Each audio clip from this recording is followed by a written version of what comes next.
लगातार बेहतर साइड पर आते हुए, पहले मिड कैप हो या फिर दिग्गज हो, उन सभी के ही नंबर साउंड हैं। पहले टीसीएस के नंबर्स ने चौंकाया, फिर विप्रो, इन्फोसिस, टाटा एल्क्सी, किसी भी कंपनी के नंबर्स कह लीजिए बेहतर साइड पे आते हुए दिखाई पड़े हैं। इन सब पे आप बातचीत करेंगे, लेकिन पहले कुछ आंकड़े देख लेते हैं। भारतीय बाजारों के लिए आज थोड़ा वोलेटाइल सेशन देखने को मिला, जहां पे शुरुआती तेजी और तेजी के बाद ऊपरी सौदे बाजारों में बिकवाली, लोअर लेवल से एक स्ट्रॉन्ग पुल बैक मार्केट में आया लास्ट आवर में, और एक अच्छी तेजी के बाद भारतीय बाजार फिर से रिकॉर्ड लेवल्स के आसपास क्लोज होते हुए दिखाई पड़े। मेजरली जो रिकवरी आई वो आई बैंकिंग की तरफ से, वो आई आईटी की तरफ से, जहां पर अच्छी खरीदारी लोअर लेवल से मार्केट्स ने सपोर्ट के तौर पे दिखाई। एक करके अगर आप पूरा आंकड़ों को खंगालेंगे तो आपको आज मेजर जो रिकवरी दिखाई पड़ेगी वो निफ्टी बैंक के अंदर दिखाई पड़ेगी, फाइनेंशियल्स में दिखाई पड़ेगी, जो कि मार्केट को सपोर्ट कर रहे थे। इसीलिए जो रेंज है उस रेंज के लिहाज से आपको निफ्टी की रेंज के मुकाबले या सेंसेक्स की रेंज के मुकाबले निफ्टी बैंक में एक ज़्यादा रिलीफ आपको दिखाई पड़ेगा। इसीलिए वहाँ पर गिरावट आई, कम आई, लेकिन वहाँ से पुल बैक बहुत स्ट्रॉन्ग आता हुआ दिखाई पड़ा। तो एक एक करके रेंज के आंकड़े देख लेते हैं। 200 अंकों से ज़्यादा का दायरा आज भारतीय बाजारों में या निफ्टी के अंदर तय होता हुआ दिखाई पड़ा। करीब 217 अंकों की रेंज रही निफ्टी में। निफ्टी बैंक 536 अंकों की रेंज के अंदर आज कामकाज कर रहा था, और सेंसेक्स करीब 722 अंकों के दायरे के अंदर आज कामकाज करता हुआ दिखाई पड़ा। इसके अलावा एक बार नजर डालते हैं एडवांस डिक्लाइन के आंकड़ों पर, तो निफ्टी के 26 शेयरों में तेजी रही, 24 शेयरों में बिकवाली। निफ्टी बैंक के 5 शेयरों में तेजी, 6 शेयरों में बिकवाली। निफ्टी एफ&ओ के 50 शेयरों में तेजी और करीब 88 शेयरों में आज बिकवाली देखने को मिली। सेंसेक्स के 14 शेयरों में तेजी और 16 शेयरों में बिकवाली देखने को मिली।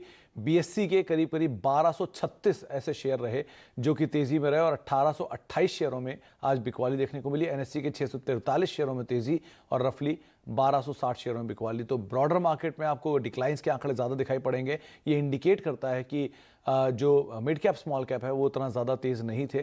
फ्रंट लाइन इंडेक्स में हालांकि थोड़ा सा सपोर्ट ज़रूर आपको दिखा, वहाँ पे 50-50 जैसा रेशियो बनता हुआ दिखाई पड़ा।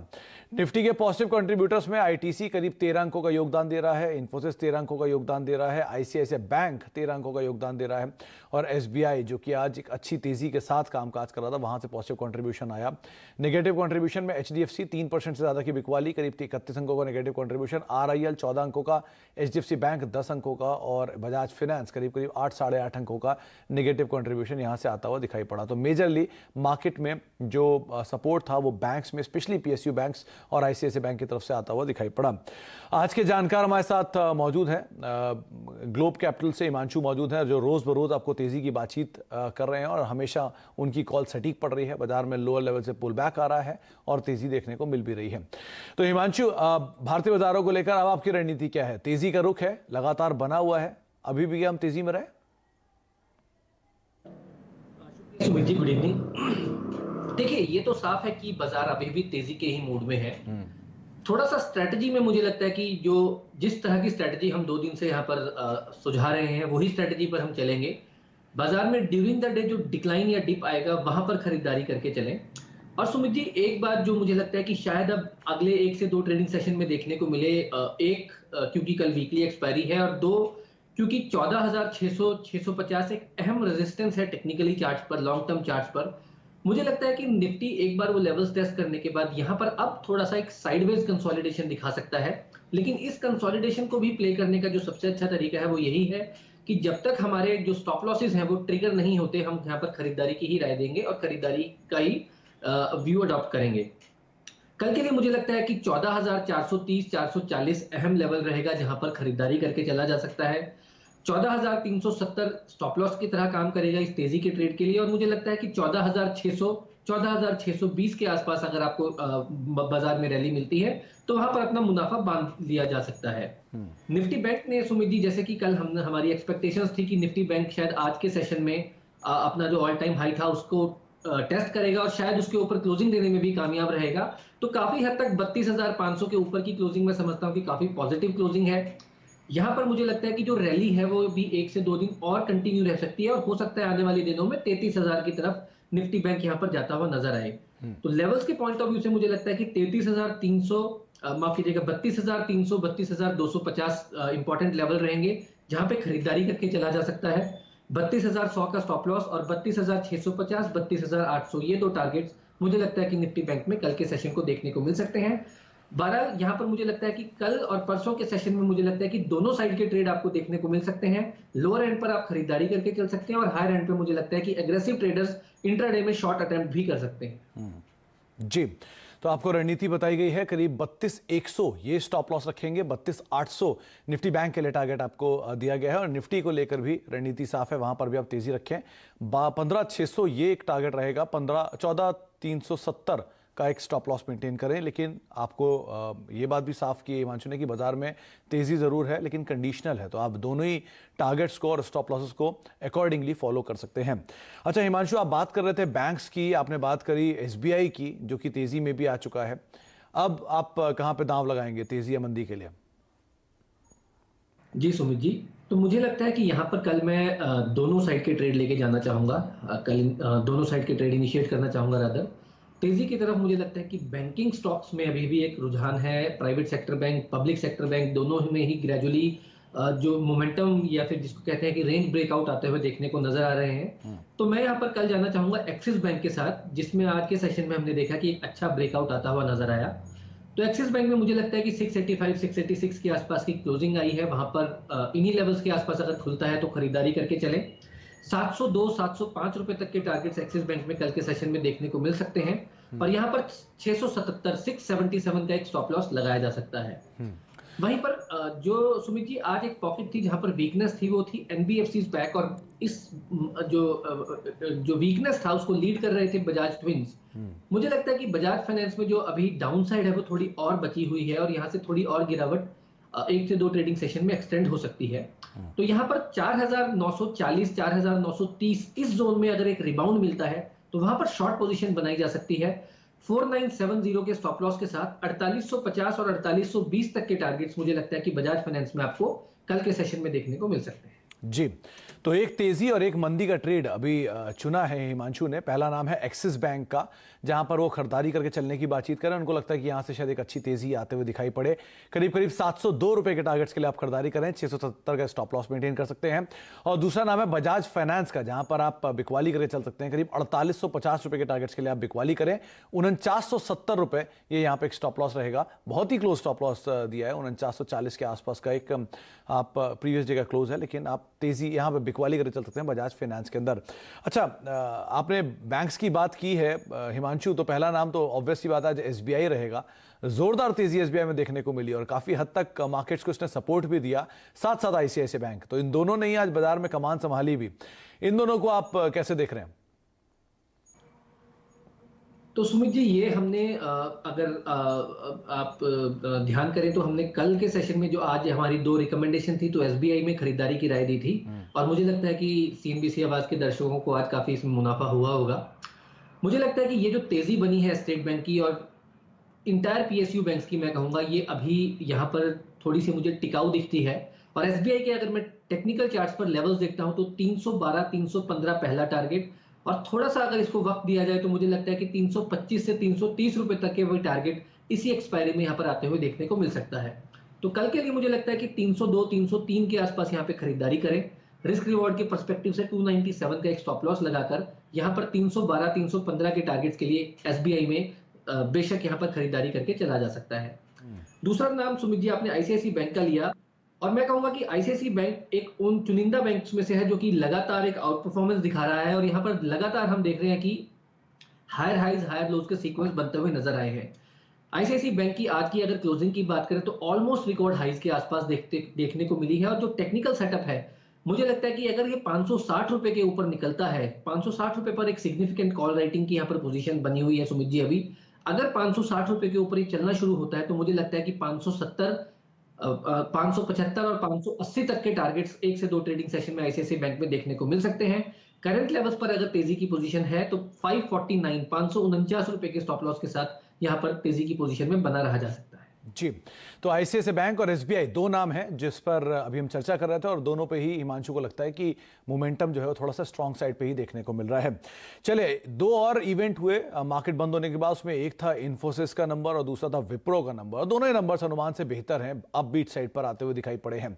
इन नंबर्स से बातचीत करने के लिए राजेश अग्रवाल हमारे साथ मौजूद हैं और साथ ही साथ हम हिमांशु से भी उनकी राय लेंगे इन नंबर्स को लेकर। तो राजेश जी, आपने नंबर्स को अब तक देख लिया होगा, क्या अनुमान था आपका और कितना वेरिएशन, कितने बेहतर नंबर आप मान के चल रहे हैं? नमस्कार सुमित जी। नंबर्स पे आऊं उससे पहले आपको, सीएनबीसी को, पूरी सीएनबीसी आवाज की टीम को मेरी तरफ से 16वें जन्मदिन की बहुत बहुत बधाई। इस मंदी के दौर में जहां मार्च में बहुत घोर मंदी छाई थी कोरोना के कारण से, आवाज एक ऐसा चैनल था जो एक पथ प्रदर्शक के रूप में, एक मेंटर के रूप में निवेशकों को सही रास्ता दिखाता रहा और अच्छे अपने जो रिकमेंडेशन है, जो अपने परामर्श है, उसे फायदा कराता रहा। अब इन्फोसिस पे आते हैं तो अगर आप देखो तो सारे ही पायदान पे, फिर वो चाहे बॉटम लाइन हो जो कि 5197 करोड़ आया है 5084 करोड़ के एक्सपेक्टेशन है, या रेवेन्यू में आप देखो तो 25,927 करोड़ आया है 25,380 करोड़ के सामने, एबिटा भी बढ़ के आया है। और सबसे बड़ी बात है कि जो रेवेन्यू ग्रोथ की गाइडेंस है कांस्टेंट करेंसी की, वो उन्होंने 5.5 से 5% तक की कर दी है, जो कि बाजार को मेरे हिसाब से बहुत पसंद आएगी। और ऑपरेटिंग प्रॉफिट का जो, ऑपरेटिंग मार्जिन का भी जो गाइडेंस है वो भी बढ़ा दिया गया है। तो ये दो चीजें जो है वो बाजार को बहुत अच्छी तरीके से पसंद आएगी। Q&Q में अगर पिछली तिमाही से इस तिमाही में भी कंपेयर करेंगे तो अच्छी बढ़त दिखी गई। हर पायदान पे नतीजे हमें उम्मीद से बहुत बेहतर नजर आए और इतनी बढ़त के बाद भी हम समझते हैं कि लंबी अवधि के निवेशकों के लिए एक अच्छा इन्वेस्टमेंट ऑप्शन साबित हो सकता है। तो एक अच्छा इन्वेस्टमेंट ऑप्शन हो सकता है इन्फोसिस और विप्रो। राजेश जी, यहां से क्योंकि बड़ी तेजी दिखाई जा चुकी है बाजार में इन दोनों शेयरों में, आपको लगता है पोटेंशियल अपसाइड कोई भी अगर कल लेना चाहेगा तो उसके लिए बहुत ज्यादा है नहीं? देखिए, कल ही अगर किसी को लेना हो तो मैं समझता हूं कि वो ट्रेडिंग पोजीशन के तरीके से ले और एक 3-4% का स्टॉप लॉस लगा के ले। लेकिन मैं इसमें गिरावट में खरीदारी की सलाह दूंगा, क्योंकि आपने ठीक कहा कि इतना बढ़ गया है और वैल्यूएशन भी अगर देखेंगे तो ऊपर के लेवल्स पे आ गए, तो हो सकता है कि नतीजे के कारण से कल अच्छा अपसाइड देखने को मिले। लेकिन जो निवेश के लिए जो साल 1.5 साल के नजरिए से लेंगे, उन्हें मैं गिरावट में ऐड करने की सलाह दूंगा। कंपनी की क्वालिटी में तो कोई शक है ही नहीं, बैलेंस शीट स्ट्रांग है, तो लॉन्ग टर्म के लिए बिल्कुल एक बाय बनता है। चलिए, बहुत बहुत शुक्रिया राजेश जी हमारे साथ मौजूद रहने के लिए और इन नंबर से बातचीत करने के लिए। हिमांशु, बड़ी तेजी दिखा चुका है, अब नए टारगेट्स जिनके पास है उनके लिए क्या होंगे और जो नया लेना चाहते हैं वो लें या अवॉइड करें? सुमित जी, मैं कहूंगा कि जैसे हमने कल भी इसके बारे में बात की थी कि ये जितने भी फ्रंटलाइनर आईटी स्टॉक्स हैं ये अपनी ड्रीम बुल रन में है, तो sky is the limit on the upside. मतलब टारगेट्स देना मुझे लगता है कि कोई समझदारी नहीं है यहाँ पर। इंपॉर्टेंट ये है कि अपना रिस्क मैनेज यहाँ पर करना है। और मुझे लगता है कि अगर इन्फोसिस की पर्टिकुलरली हम बात करें तो सिर्फ 2 दिन की कंसोलिडेशन और आज ऑलरेडी स्टॉक अपने डे हाई पर बंद हुआ। मुझे लगता है कि बहुत ही शॉर्ट टर्म ट्रेडर जो इंट्राडे ट्रेडर है उसके लिए 1374 रुपए का 1374 के स्टॉप लॉस के साथ यहाँ पर तेजी की पोजीशन में बने रहने की सलाह रहेगी। अपसाइड में मुझे लगता है कि 1405 1410 के ऊपर अगर स्टॉक निकलता है, अगर गैप अप ओपन होता है और उसके ऊपर सस्टेन करता है, तो मुझे लगता है कि 1440 और 1460 तक के टारगेट्स यहाँ पर 1 से 2 ट्रेडिंग सेशन में ही देखने को मिल सकते हैं। Undoubtedly medium to long term chart setup बहुत पॉजिटिव है और अगर किसी वजह से आगे चल के मुनाफा वसूली या थोड़ी सी प्रॉफिट बुकिंग या करेक्शन देखने को मिलती है तो बिल्कुल यहाँ पर गिरावट पे खरीदारी की राय रहेगी। जी, तो गिरावट में खरीदारी करें, लेकिन एक बड़ा रनअप आ चुका है तो आप उसको मद्देनजर रखकर ही अपनी पोजीशंस देख सकते हैं। अच्छा, एक नाम और है जो आईटी स्पेस में बहुत स्टार परफॉर्मर बना है, वो है टाटा एलेक्सी। नंबर्स आए, नंबर से पहले एंटीसिपेटरी बाइंग और नंबर्स के बाद जोरदार रिएक्शन स्टॉक में, क्या करना चाहिए यहाँ पे? सुमित जी, मंडे के सेशन में हमने यहाँ पर टाटा एलेक्सी का जिक्र किया था और हमने ये अपनी टॉप पिक रिकमेंडेशन यहाँ पर दिया था जब ये स्टॉक लगभग 2100 रुपए के आसपास था। तो महज 2 दिनों में ऑलरेडी यहाँ पर 15-17% का अपमूव देखने को मिल चुका है। लेकिन मैं कहूंगा सुमित जी, अभी भी जो चार्ट का सेटअप है वो यहाँ पर बताता है कि मीडियम टर्म के पर्सपेक्टिव से और हायर लेवल्स यहाँ पर आते हुए देखने को मिल सकते हैं। फिलहाल यहाँ पर मोमेंटम प्ले करने के लिए अगर मैं कहूंगा कि शॉर्ट टर्म नजरिया है ट्रेडिंग का, तो यहाँ पर 2320 2325 के आसपास अच्छा सपोर्ट जोन बनता है। वहां पर कोई डिप मिलता है तो वहां पर खरीदारी की राय रहेगी। 2275 रुपए का एक स्टॉप लॉस लगाकर यहाँ पर तेजी की पोजीशन में बना रहा जा सकता है। मुझे लगता है कि नियर टर्म में 2500 तक का एक साइकोलॉजिकल टारगेट यहाँ पर आते हुए देखने को मिलेगा। लेकिन मीडियम टर्म के लिए मैं कहूंगा कि ये सेटअप बहुत पॉजिटिव है और मुझे लगता है कि डबल डिजिट सिस्टम यहाँ से अभी भी आने वाले कुछ हफ्तों में देखने को मिल सकते हैं। तो डबल डिजिट रिटर्न यहां से अभी भी और देखने को मिल सकते हैं और ये आपको राय तब दी जा रही है जबकि शेयर अपने ऑल टाइम हाइस पर कामकाज कर रहा है।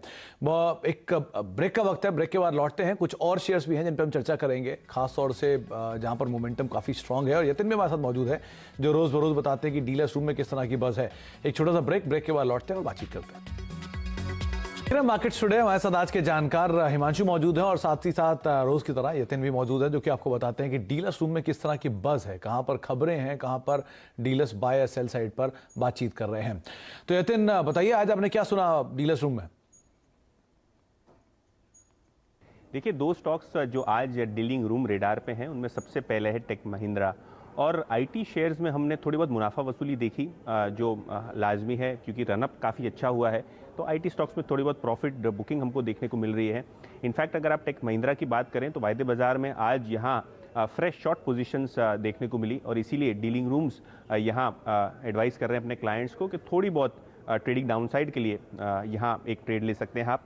इसके अलावा अगर आप बात करें बैंकिंग और फाइनेंशियल सर्विसेज की तो सिलेक्टिवली वहाँ भी हमको करेक्शन देखने को मिला, खास करके प्राइवेट जो एनबीएफसीज है वहाँ।